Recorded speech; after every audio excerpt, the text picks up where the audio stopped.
Tuan-tuan tengok, ni sekarang ni musim kita nak pergi haji.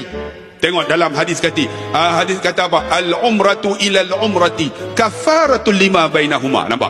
Umrah ampun dosa. Tuan-tuan bayang tengok senangnya pahala Anwar Mazi tu. Dia pergi umrah saya, Anwar Mazi. Allah, belagak nak mampu. Aku ceramah, dia ceramah. Kita cakap 5, dia cakap 10. Cukup susah nak bawa mu tuan-tuan orang macam ni. Ni kali jangan pergi dengan aku lah. Allah, tuan-tuan, saya tengok dia tak suka, tapi saya tahu macam mana nak sentuh hati dia. Duduk depan Kaabah ni, orang tak pernah teriak. Dia jumpa saya, Ustaz, saya tak nak teriak, Ustaz. Dia kata, tak nak sakit.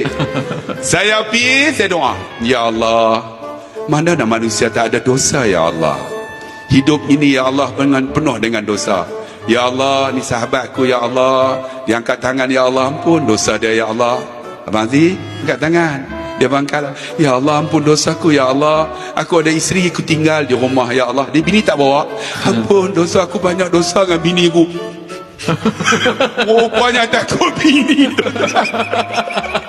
Teriak punya huduh, tuan-tuan. Bila dia teriak, saya psikologi, macam mana nak touch dia. Bila dia mula teriak, saya akan peluk dia. Bila peluk, saya bisik kat telinga, bang, mana ada orang tak ada dosa, bang. Dia teriak tebau saya. Anak saya ambil, aku viral, tuan-tuan. Orang tengok 1.6 juta. Abang Aziz famous tu. Tapi tak ada apa, famous pun takut bini, tuan-tuan.